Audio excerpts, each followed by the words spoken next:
नमस्कार मंडळी, मी गायत्री स्वामी आणि बातमी मागची बातमी या विशेष कार्यक्रमात आपलं स्वागत आहे, जिथे आजच्या 3 महत्त्वाच्या बातम्या.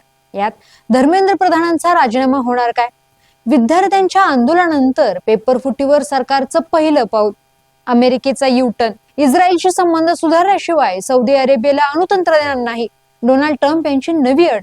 या बातम्यांच्या मागचं राजकारण, समाजकारण आणि अर्थकारणाचा लेखाजोखा यात मांडलाय. यामुळे आता वरवरची बातमी नाही तर बातमी मागची बातमी जाणून घ्या.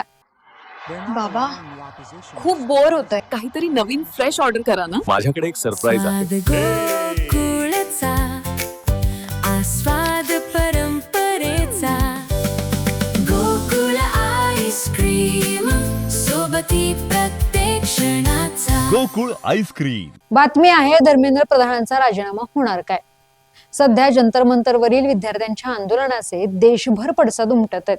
विद्यार्थ्यांनी गावात शहरात आंदोलने उभारली आहेत. यांची मागणी एकच, नीट पेपर फुटीमुळे 20 विद्यार्थ्यांनी आत्महत्या केली.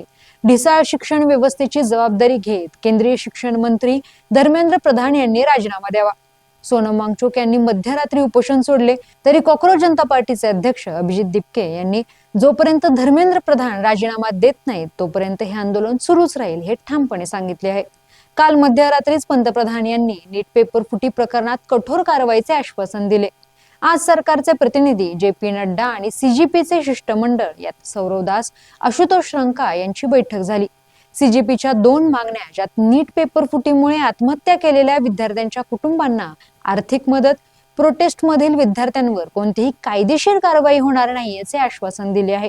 परंतु जी प्रमुख मागणी आहे की केंद्रीय शिक्षण मंत्री धर्मेंद्र प्रधान यांचा राजीनामा, यावर आम्ही उद्या दुपारी सांगू अशी भूमिका सरकारने घेतली आहे. आतापर्यंत यावर बोलायलाही तयार नसलेल्या सरकारने भूमिका स्पष्ट केल्याची भाषा केली आहे. तरी धर्मेंद्र प्रधान यांचा राजीनामा घेणं एवढं सोपं नाही. राजीनामा होण्याची शक्यता कमी आहे. तर विद्यार्थ्यांच्या मुद्द्यावर विरोधक ऍक्शन मोडवर आले आहेत. यात आज 5व्या दिवशी धर्मेंद्र प्रधान यांच्या राजीनाम्याच्या मुद्द्यावर संसदेतील गदारोळात कामकाज ठप्प पडले. सीजीपीचे संस्थापक अभिजित दिपके यांनी त्यांना आज रात्रीत अटक होण्याची शक्यताच वर्तवली आहे. असं झालं तर मोदी सरकारला हे महागात पडेल असा इशाराही त्यांनी दिला आहे. तरी राजीनाम्याच्या मुद्द्यावर सरकारने भूमिका स्पष्ट करायचे आश्वासन देत सस्पेन्स कायम ठेवला आहे. बातमी आहे विद्यार्थ्यांच्या आंदोलनानंतर पेपर फुटीवर सरकारचं पहिलं पाऊल. नीट पेपर फुटीमुळे देशभर विद्यार्थ्यांची आंदोलनं सुरू आहेत. दिल्लीत जंतर मंतरवर झालेला लाठीचार्ज आणि वाढलेल्या आंदोलनाचं स्वरूप लक्षात घेत केंद्र सरकारने नीट पेपर फुटी प्रकरणी पहिले पाऊल उचलले आहे. पंतप्रधान मोदी यांच्या अध्यक्षतेखाली पार पडलेल्या केंद्रीय मंत्रिमंडळाच्या बैठकीत पेपर फुटी विरोधातील नव्या दुरुस्ती विधेयकाच्या मसुद्याला अधिकृत मंजुरी दिली आहे. येत्या आठवड्यात हे विधेयक संसदेत मंजुरीसाठी मांडले जाईल. नव्या कायद्यानुसार पेपर फुटीमध्ये सहभागी झालेल्या संघटित गुन्हेगारी, सिंडिकेट आणि दोषींवर 10 वर्षांपर्यंतचा कठोर कारावास तसेच 10 कोटी रुपयापर्यंतच्या दंडांची तरतूद करण्यात आली आहे. विद्यार्थ्यांच्या भवितव्याशी खेळणाऱ्यांना त्वरित कारवाई करण्यासाठी हे सर्व खटले फास्ट ट्रॅक कोर्टात चालवले जातील. तसेच अवघ्या 3 महिन्याच्या निर्धारित कालावधीत संपूर्ण सुनावणी पूर्ण करून निकाल देणे न्यायालयांवर बंधनकारक असणार आहे. बातमी आहे अमेरिकेचा युटर्न, इस्रायलशी संबंध सुधारल्याशिवाय सौदी अरेबियाला अणुतंत्रज्ञान नाही, डोनाल्ड ट्रम्प यांची नवी अट. सौदी अरेबियासोबतच्या नागरी अणुकरारावरून अमेरिकेचे अध्यक्ष डोनाल्ड ट्रम्प यांनी अचानक माघार घेत एक नवी राजकीय अट लादली आहे.